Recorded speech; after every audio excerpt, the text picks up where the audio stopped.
예배 오신 여러분 너무나 환영합니다. 다 함께 찬송가 8장 찬양하겠습니다.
이 시간 교동문 87번 교독하겠습니다.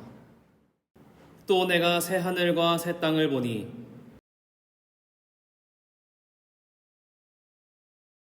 또 내가 봄에 거룩한 성 새 예루살렘이 하나님께로부터 하늘에서 내려오니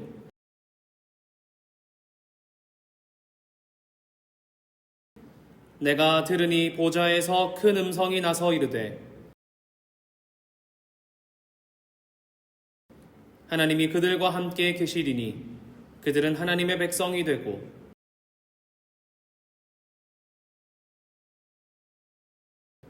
다시는 사망이 없고 애통하는 것이나 곡하는 것이나 아픈 것이 다시 있지 아니하리니 보좌에 앉으신 이가 이르시되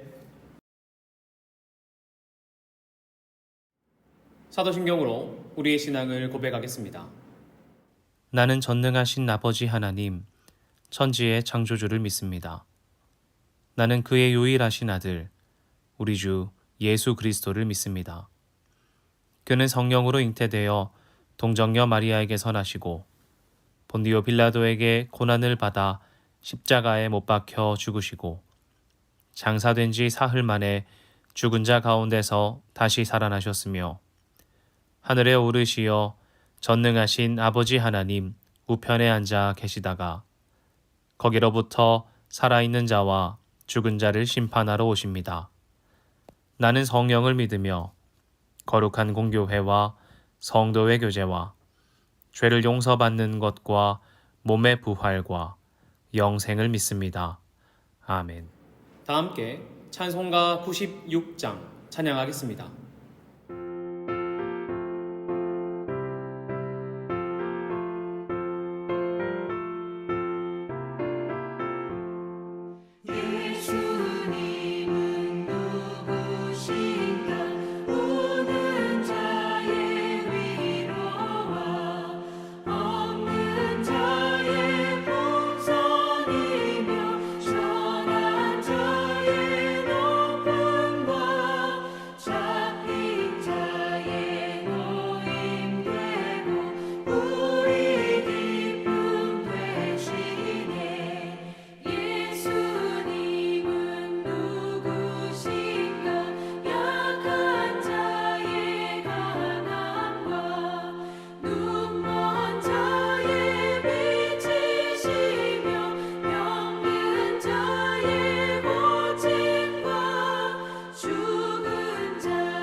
기도하겠습니다. 하나님, 이 시간 예배 가운데 나와 주님을 찬양하고 높일 수 있도록 우리를 인도하여 주심에 감사를 드립니다. 한 주간도 주님 안에서 평안하게 하시고 주님께서 베풀어 주신 삶의 자리에서 주님께서 베풀어 주신 힘으로 말미암아 열심을 다해 살고 최선을 다해 그리스도인답게 살 수 있게 하여 주심도 감사드립니다. 우리가 한 주간 살아갈 때에 그리스도인답지 못하였던 모습도 있습니다. 우리의 연약함과 못난 마음과 부족하고 악에 있는 모습들 주님께 올려드리오니 하나님 받아주시고 우리의 연약함을 제하여 주셔서 연약함을 강함으로 우리의 희망 없음을 희망으로 주님께서 채워주실 줄 믿사오니 허락하여 주시옵소서. 하나님, 우리와 함께하는 자들을 위해 기도하고 그들 가운데 예수 그리스도께서 우리를 돌보시고 섬긴 것처럼 우리 또한 그들을 사랑하고 섬길 수 있는 믿음 더하여 주시고 우리가 보이는 것에 연연하여 표정과 말투와 그들의 태도로 인해 모든 것을 판단하는 연약함 없고 주님께서 우리를 사랑하신 것처럼 그들을 베풀고 그들을 품을 수 있는 하나님의 마음을 더하여 주시옵소서. 하나님, 간절히 소망하기로는 주님께서 우리에게 믿음의 눈 더하여 주셔서 세상이 바라보고 세상이 추구하는 것이 아니라 하나님께서 기뻐하시고 눈동자처럼 지켜보고 계신 것들을 우리도 눈을 보고 귀로 듣고 마음을 쏟을 수 있는 믿음의 백성 되게 하여 주시옵소서. 찬양하고 예배하고 기도하고 말씀 들을 때에 주님 더하여 주시는 은혜 베풀어 주시고 주님께서 베풀어 주시는 은혜로 말미암아 우리가 이 세상의 것 아니라 주님 보고 살아갈 수 있는 믿음의 백성 되게 하여 주시옵소서. 예배를 위해 섬기는 모든 자들과 헌신하는 주의 백성 가운데 또한 예배에 찾아오지 못하나 주를 바라보고 있는 자들 가운데도 동일한 은혜 더하여 주시고 그들이 속히 주님 앞에 나와 함께 예배할 수 있도록 주님 은혜를 베풀어 주시옵소서. 이후에 있는 모든 시간도 하나님께 맡겨드립니다. 사랑합니다. 살아계신 예수님의 이름으로 기도합니다. 아멘. 엿새 후에 예수께서 베드로와 야고보와 요한을 데리고 따로 높은 산에 올라가셨더니 그들 앞에서 변형되사 그 옷이 광채가 나며 세상에서 빨래하는 자가 그렇게 희게 할 수 없을 만큼 매우 희어졌더라. 이에 엘리야가 모세와 함께 그들에게 나타나 예수와 더불어 말하거늘 베드로가 예수께 고하되 랍비여 우리가 여기 있는 것이 좋사오니 우리가 초막 셋을 쥐때 하나는 주를 위하여 하나는 모세를 위하여 하나는 엘리야를 위하여 하사이다 하니 이는 그들이 몹시 무서워하므로 그가 무슨 말을 할지 알지 못함이더라. 마침 구름이 와서 그들을 덮으며 구름 속에서 소리가 나되 이는 내 사랑하는 아들이니 너희는 그의 말을 들으라 하는지라. 문득 둘러보니 아무도 보이지 아니하고 오직 예수와 자기들 뿐이었더라. 그들이 산에서 내려올 때에 예수께서 경고하시되 인자가 죽은 자 가운데서 살아날 때까지는 본 것을 아무에게도 이르지 말라 하시니 아멘. 반갑습니다. 첸나이 한인장로교회 믿음의 성도 여러분, 한 주간도 주님 안에서 평안하셨기를 빕니다. 오늘은 산상 변모 주일입니다. 예수님께서 제자들과 함께 높은 산에 올라가셨을 때 그들 앞에서 변모하시고 다시 산 아래로 내려온 사건을 담고 있습니다. 이 말씀을 읽는데 찬양이 생각나는 거예요.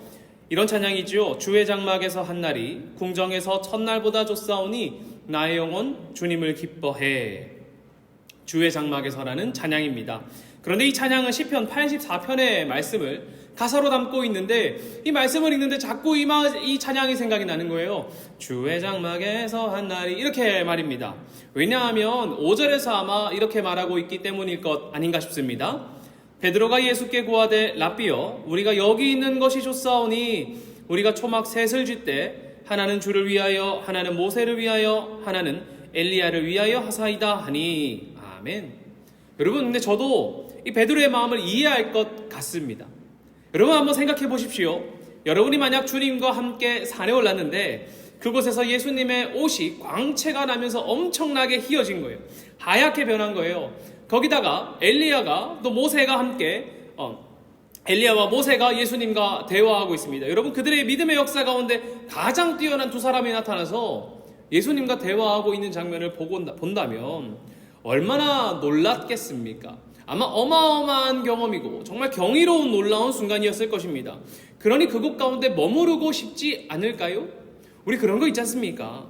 우리도 예배 가운데 충만함 누리면 교회에 머물고 싶고 그 시간을 벗어나고 싶지 않단 말이죠. 예배할 때 그 기도의 자리, 찬양의 자리를 벗어나고 싶지 않단 말입니다. 여러분 인도 살면서 가장 아쉬운 것 중 하나가 이것 아닌가 싶습니다. 무엇이냐면 집과 교회가 먼 것이죠.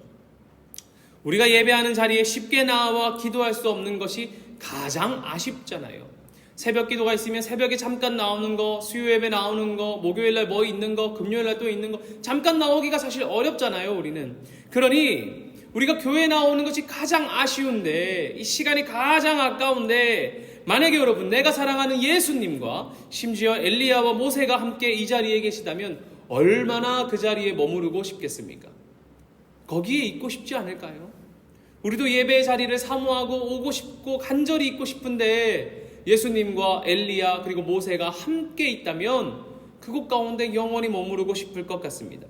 그곳에 살면서 이 행복과 영광을 같이 누리고 싶다고 생각하는 것이 당연할지도 몰라요. 그러니 방금 말씀드린 찬양처럼 주의 장막에서 한 날이 궁정에서 첫날보다 좋다 하면서 주님 내가 이곳 가운데 머무르고 싶습니다.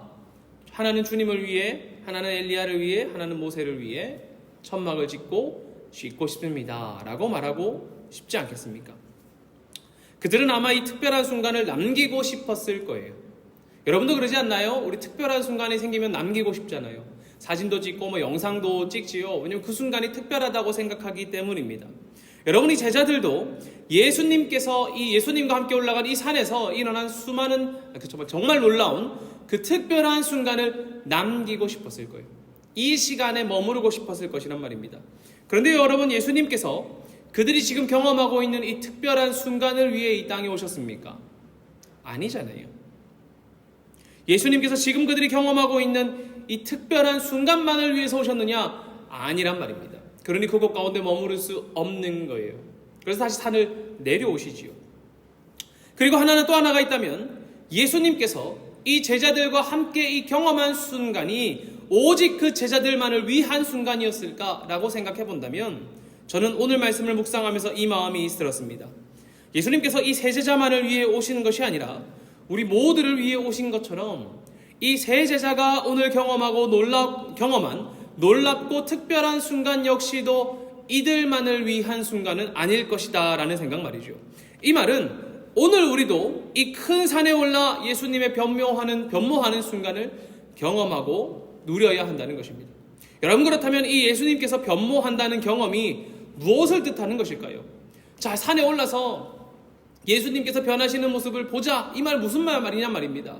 예수님께서 이 순간만을 위해 오신 것이 아니고 우리를 위해 오셨으니 이 세 제자가 경험한 그 순간이 그들만의 특별한 경험이 아니고 우리도 함께 그 순간에 동참해야 된다라고 말하는 것이 도대체 무슨 뜻이냐 말입니다. 여러분, 변모한다는 것, 경험한다는 것이 무슨 말입니까? 광채와 주님의 영광스러운 모습을 보는 것, 직관하는 것을 말하는 것입니까? 마치 신비롭고 우리가 설명할 수 없는, 형언할 수 없는 그 놀라운 이야기를 우리도 동일하게 경험해야 한다는 것입니까? 예수님 우리 앞에 오셔가지고 옷 변하고 빛나는 그 순간을 보여주세요라고 말해야 되는 것입니까? 아니란 말이에요. 물론 우리도 그 신비로운 체험과 놀라운 순간을 기대하고 기도하며 또 기다리기도 하지만, 소망하기도 하지만, 우리가 사순절의 시작을 준비하면서 산상변모주의를 지내는 것은 우리 모두가 이 변화의 순간을, 변모의 순간을 필요하다는 신앙적인 고백일 것입니다. 무슨 말입니까? 우리에게도 변모가 필요하다니요. 우리도 얼굴에서 혹은 옷에서 광채가 나는 놀라운 순간을 경험할 수 있다는 것입니까? 아닙니다. 우리에게 필요한 변모는 우리가 사순절을 시작하기 전에 참된 변화, 곧 총체적인 변화가 필요하다는 거예요. 오늘 본문 2절을 보면 높은 산에 올라갔더니 그들 앞에서 변형되사라고 말합니다. 이 말씀에 우리가 흔히 쓰는 트랜스포메이션이 아니라 트랜스피규레이션을 사용합니다. 찾아보니까 이렇게 말하더라고요. 성경을 보면 변모가 곧 트랜스포메이션보다 트랜스피규레이션이 더 철저하고 적극적인 의미를 지닌다고 해요. 성서적인 의미에서 변모는 외모의 변화뿐 아니라 내적인 변화를 포함하는 총체적인 변화라는 것입니다. 그래서 본문의 단어 이 변형의 헬라어 단어 메타모르포시스는 실제적인 변화, 총체적인 변화를 가리킨다고 해요. 그리고 복음서의 저자들도 이 메타모르포시스를 사용하므로 내적인 변화를 강조하기 위해 이 단어를 채택한 것 아닐까 하고 말합니다. 그러므로 우리 역시 그리스도를 믿는 모든 자들 역시도 변모, 곧 트랜스피규레이션이 필요하다는 거예요. 모양의 변화가 아니라 내면의 변화 말입니다. 사랑하는 챗나이 한의장로교회 믿음의 성도 여러분, 여러분은 진정으로 내적인 변화가 여러분에게 일어나시기를 기대하고 계십니까? 바라고 계십니까? 저는 사순절의 시작을 앞둔 우리가 이 시간을 보내면서 진정으로 변화하기를 간절히 바라고 변화받는 우리가 되기를 소망합니다. 여러분, 그렇다면 사순절을 앞둔 우리가 왜 변화하기를 기대해야 할까요? 꼭 그렇게 내적인 변화가 일어나기를, 사순절을 앞두고 굳이 지금 우리가 주님을 만나는 어쩌긴 내적인 변화가 일어나기를 왜 기대해야 하냐는 것입니다. 저는 오늘 이 말씀이 위치한 자리와 사순절을 준비하는 오늘이 참 절묘하게 잘 맞아떨어진다고 생각해요. 말씀이 위치한 자리와 오늘 주일의 자리라니요. 한번 생각해 보시면은 같이 제 마음을 나눌 수 있을 것 같습니다. 오늘 본문은 마태, 마가, 누가복음, 곧 공간복음 모두에 기록된 사건입니다. 본문의 앞을 보면 어떤 내용이 있냐면 예수님께서 자신이 죽으실 것과 부활하실 것을 제자들에게 선포하는 내용이 있습니다. 마가복음 8장 31절부터 35절을 제가 읽어보겠습니다. 인자가 많은 고난을 받고 장로들과 대제사장들과 서기관들에게 버림받아 죽임을 당하고 사흘 만에 살아나야 할 것을 비로소 그들에게 가르치시되 드러내놓고 이 말씀을 하시니 베드로가 예수를 붙들고 항변하매 예수께서 돌이키사 제자들을 보시고 베드로를 꾸짖어 이르시되 사탄아 내 뒤로 물러가라. 내가 하나님의 일을 생각하지 아니하고 도리어 사람의 일을 생각하는도다 하시고 무리와 제자들을 불러 이르시되 누구든지 나를 따라오려거든 자기를 부인하고 자기 십자가를 지고 나를 따를 것이니라. 누구든지 자기 목숨을 구원하고자 하면 잃을 것이요 누구든지 나와 복음을 위하여 자기 목숨을 잃으면 구원하리라. 아멘. 여러분, 예수님의 스탠스가 좀 어떠합니까? 그가 죽고 살아날 것을 제자들에게 말씀하셨을 때 베드로가 예수님 붙들고 항변하지요. 아마 이러지 않았겠습니까? 주님 그러지 마시라고. 그러시면 안 된다고. 저 우리를 떠나지 말라고. 결코 그런 생각 가지지 말라고 말씀하지 않았을까요? 그런 제자들에게 예수님께서 말씀하시는 거예요. 누구든지 나를 따르려거든 자기를 부인하고 자기 십자가를 지고 나를 따라오라고. 나와 복음을 위하여 자기 목숨을 잃으면 구원할 것이라고 예수님께서 말씀하십니다. 여러분, 예수님께서 말씀하신 것처럼 이렇게 주님 따라가는 거 가능할까요? 쉽겠습니까? 저는 어렵다고 생각이 들어요. 왜냐하면 우리는 걸리는 것이 너무나 많거든요. 자기를 부인하고 십자가 지고 예수 따라가는 거, 또 자신의 목숨을 버리고 자신의 목숨을 구원하자 하면 잃을 것이요 복음을 위해서 자기의 목숨을 잃으면 구원하리라. 나의 목숨도 내팽겨치고 주님을 따라가는 것 쉽지 않지 않습니까? 우리는 걸리는 것이 너무나 많잖아요. 하나님 주님 따르기에 나는 신경 써야 할 것이 너무나 많습니다. 이것도 걸리고요, 저것도 걸리고요. 그런 생각하면 할수록 주님 따라갈 수 없어요. 내 생각 가운데 있는 무언가, 나를 붙잡고 있는 무언가를 생각하면 생각할수록 이걸 놓을 수 없고 주님 따라갈 수 없답니다. 이것이 나를 끌어당겨서 주님 따라갈 수 없게 만든단 말이지요. 안 그런가요? 여러분, 가위 눌려보셨습니까? 저는 몇 번 눌려봤는데 정말 움직일 수가 없겠더라고요. 일어나야겠다고 생각은 엄청 열심히 하는데 손가락 하나도 깜짝하지 않는 거예요. 또 제가 가끔씩 꿈을 꿀 때 달리는 꿈을 합니다. 그런데 달려지지 않는 거예요. 저를 누가 이렇게 진공청소기로 막 끌어당기는 것처럼 뒤에서 막 잡아당기는 거예요. 그래서 걷는 것도 힘들어요. 몸을 조금 움직이는 것도 온몸에 힘을 다해서 써야만 몸이 조금씩 앞으로 가는 느낌이 들어요. 그런데 가만히 있으면 몸이 막 주저앉을 것 같은 생각이 든단 말입니다. 여러분, 나는 앞으로 가고 싶은데 앞으로 가려면 온몸을 낑낑거리면서 가야 하는 그런 기분. 주님 따라 살려고 마음먹고 작정하더라도 이런 것처럼 우리를 끌어당기는 것이 너무나 많죠. 나를 끌어당겨서 주님 따라갈 수 없도록 하는 것이 너무나 많단 말입니다. 주님, 저에게 많은 것들이 저의 어깨에 있는데 주님 말씀하시는 거예요. 나는 고난을 받고 죽을 것이며 사흘 만에 다시 살아날 것이다. 나를 따라오려거든 자기를 부인하고 십자가를 지고 나를 따르라. 여러분, 따를 수 있겠습니까? 아니요, 고민이 들어요. 주님, 전 못하겠어요. 이런 마음이 든단 말이죠. 그런데 주님께서 이 무거운 짐을, 이 말씀을 우리에게 그냥 떠넘기시고 너희가 다 책임져 이렇게 하시는 분 아니란 말입니다. 너희가 다 버리고 나와 복음을 위해 자기 목숨을 버리고 따라오지 않으면 너희는 참된 제자 아니야 라고 말하면서 너희는 믿음 없는 사람들이야 라고 말하시기 위해 이 말씀하신 것 아니란 말입니다. 우리에게 부담만 주고 따르지 않으면 믿음 없는 자라고 꼬투리 잡으시는 분이 아니란 말이지요. 오히려 그분은 어떤 분이시냐면 이 제자들과 함께 산을 오르시는 분이에요. 무슨 말일까요? 여러분, 산에 오르고 나서 일어난 일이 무엇입니까? 예수님께 광채가 난 일이 있었고, 엘리야와 모세가 예수님과 대화한 일이 있었고, 하늘에서 음성이 들린 일이 있었습니다. 본문을 읽어볼 텐데요. 3절과 4절 그리고 7절입니다.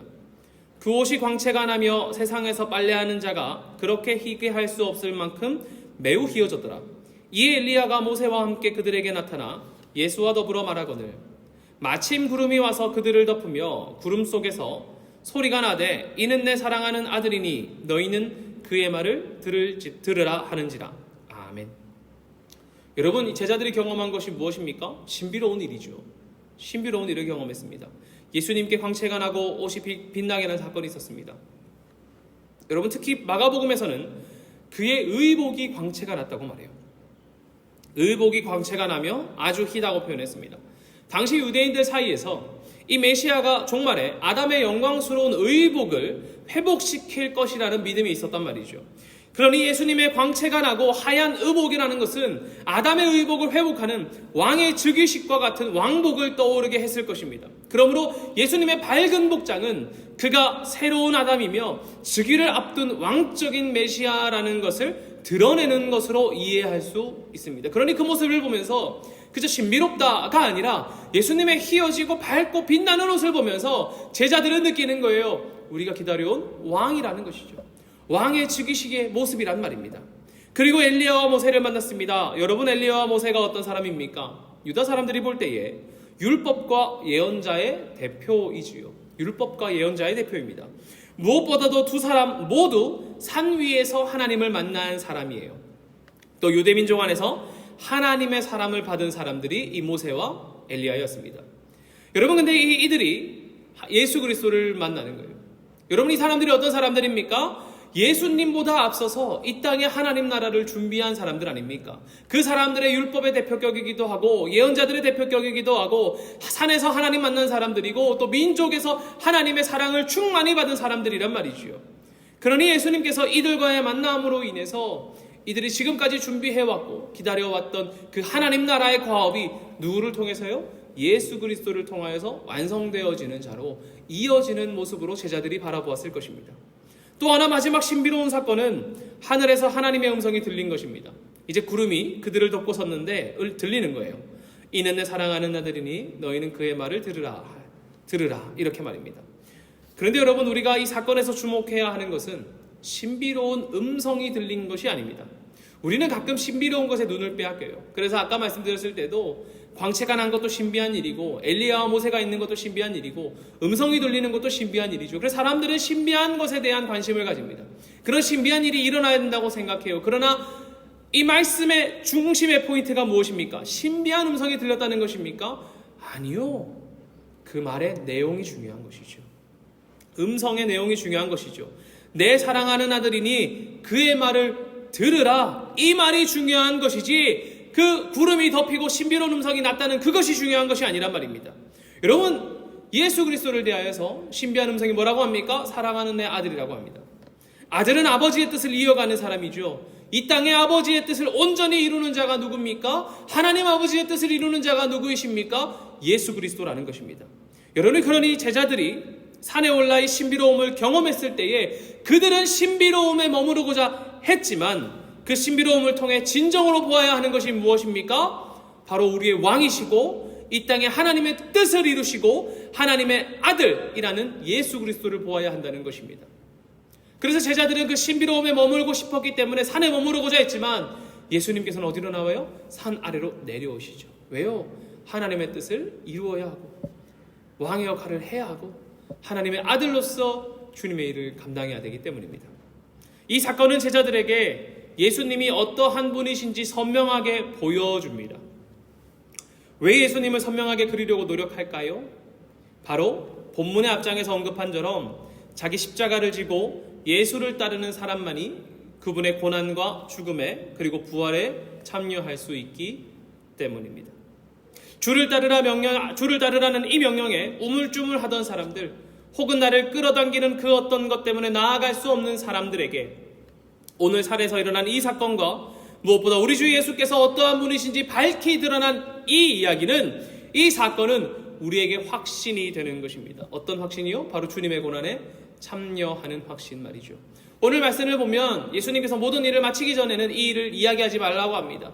그러니 생각해 보시면 예수 그리스도께서 죽으시고 부활하시고 승천하신 후에 제자들이 말씀을 묵상해 보지 않았겠습니까? 그리고 깨닫는 거예요.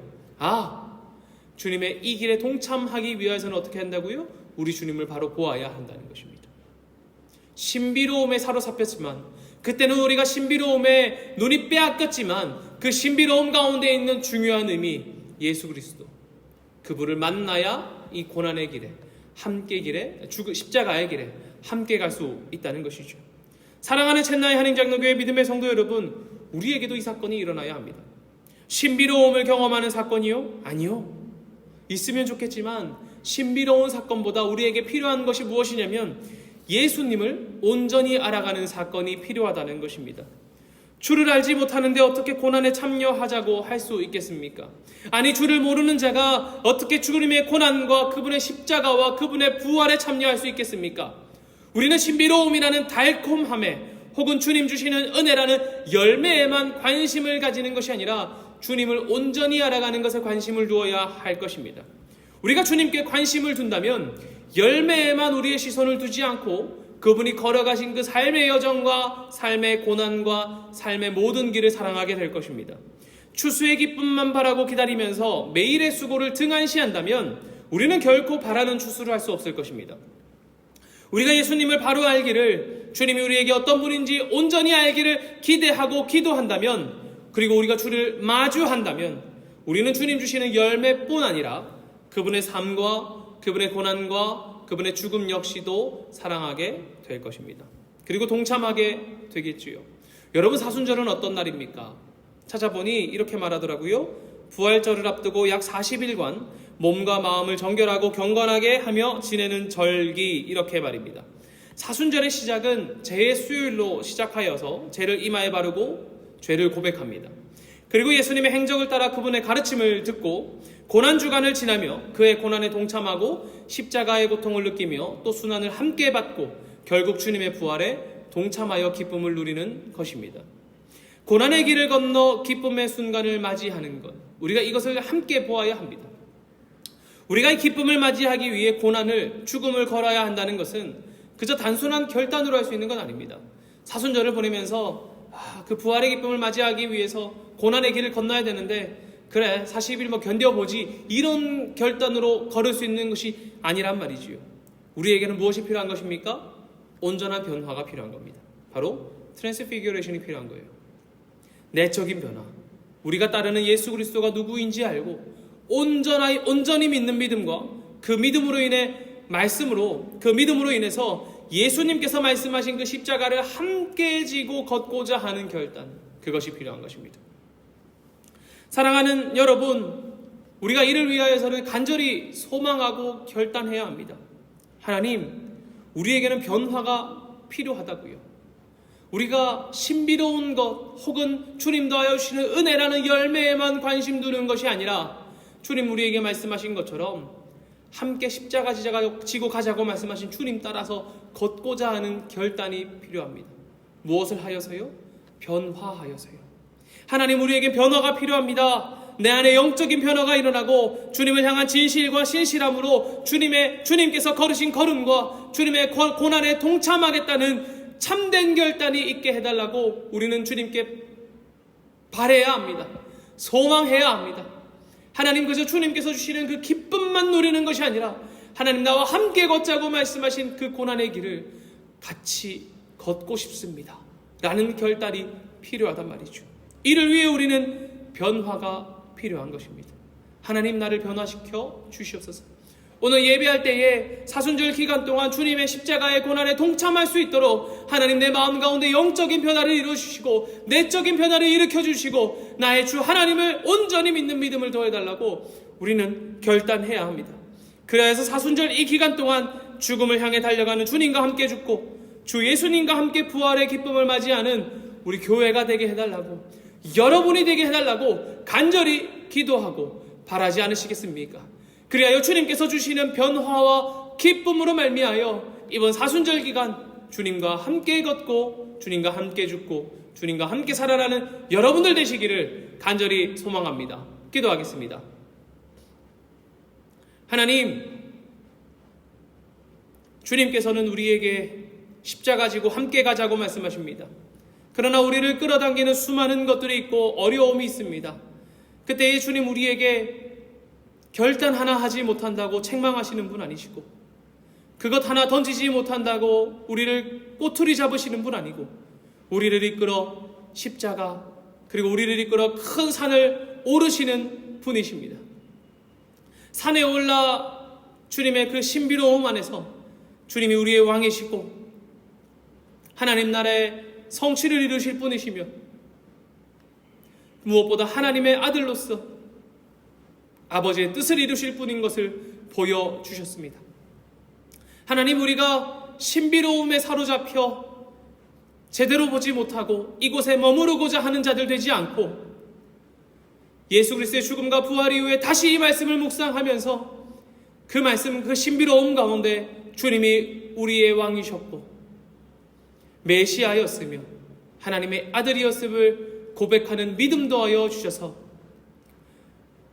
신약시대의 제자들처럼 주님을 위해 십자가 지고 우리의 인생 걸어갈 수 있는, 그리고 사순절 기간을 내가 가진 것 내려놓고 주님 지신 십자가 지고 함께 그 고난의 길 걷고 죽음을 함께 참여하며 부활의 기쁨을 함께 누리는 하나님의 참된 길을 따라가는 주와 동행하는 우리 되게 하여 주시옵소서. 하나님, 우리에게 변화가 필요합니다. 우리가 주님 앞에 변화되어서 내적으로 변화되고 총체적으로 변화되어서 우리가 참되게 주님을 쫓아가고자 결단하는 오늘의 은혜를 우리에게 도하여 주시옵소서. 사랑합니다. 살아계신 예수님의 이름으로 기도합니다. 아멘.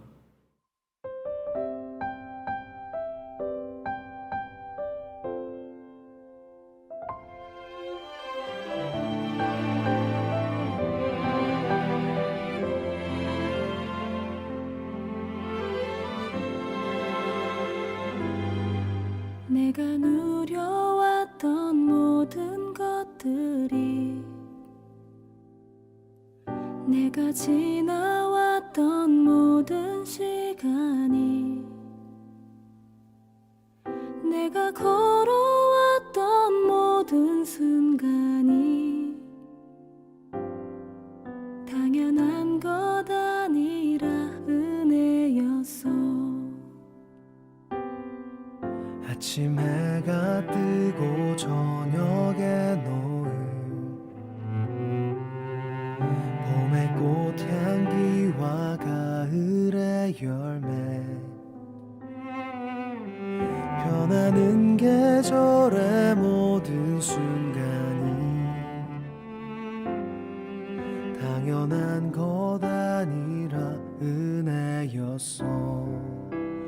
모든 것이 은혜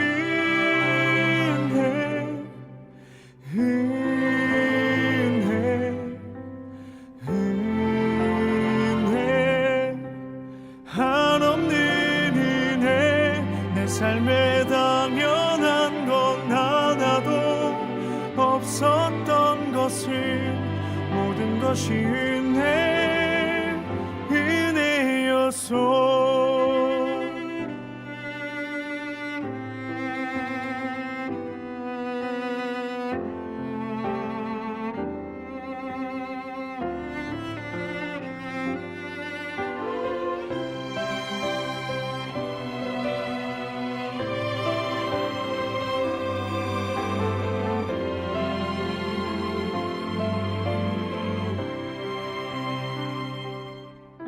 내가 이 땅에 태어나 사는 것, 어린아이 시절과 지금까지 숨을 쉬며 살며 꿈을 꾸는 삶, 당연한 것 아니라 은혜였소. 내가 하나님의 자녀로 살며 오늘 찬양하고 예배하는 삶, 복음을 전할 수 있는 축복이 당연한 것 아니라 은혜였소. 모든 것이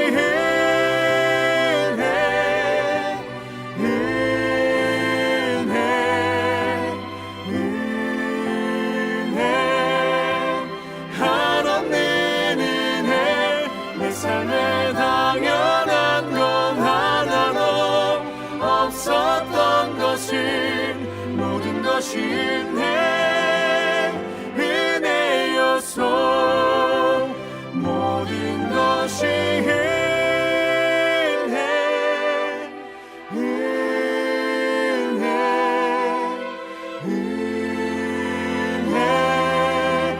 한없는 은혜. 내 삶에 당연한 건 하나도 없었던 것을 모든 것이 은혜였소.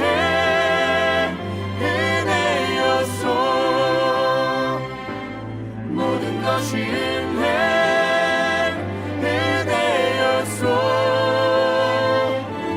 모든 것이 은혜였소.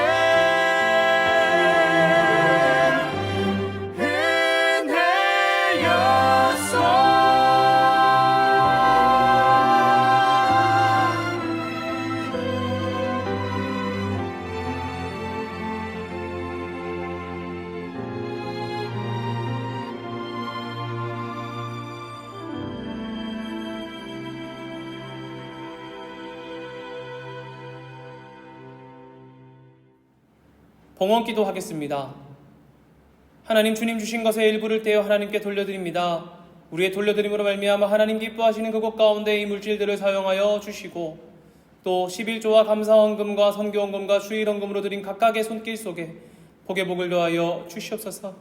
하나님, 우리가 드린 물질들 사용할 때에 허투른 곳에 사용하는 것이 아니라 주님 보고 계시고 주님 지켜보고 계신 그곳 가운데 사용하여 주시고, 또 소망 없는 자들 가운데, 힘 없는 자들 가운데 사용하여서 그들이 예수 그리스도로 말미암아 희망을 얻고 힘을 얻을 수 있도록 우리를 사용하여 주시옵소서. 하나님, 우리가 물질 드리면서 우리의 원과 비전 또한 올려드렸습니다. 하나하나 기억하여 주시고 하나님의 때에 하나님의 방식으로 성취하여 주시고, 무엇보다 주님의 일하심을 볼 수 있는 믿음 더하여 주시옵소서. 사랑합니다. 살아계신 예수님의 이름으로 기도하옵고, 지금은 우리를 구원하신 예수 그리스도의 은혜와 아버지 하나님의 충만하신 사랑과 성령님의 교통하심이 이 시간 주님 앞에 나아가 변화받기를 결단하고 기도하고 소망하며, 주님 사순절 기간 온전히 주님만 바라보고 주님의 십자가 고난의 길도 함께 걷겠노라 결단하는 사랑하는 첸나이 한의장로의 모든 믿음의 성도들과 그대의 머리와 생업 가운데, 가정 가운데, 무엇보다 해외 곳곳에 있는 모든 믿음의 백성들 가운데도 이제로부터 영원히 함께 하시기를 간절히 축원하옵나이다. 아멘.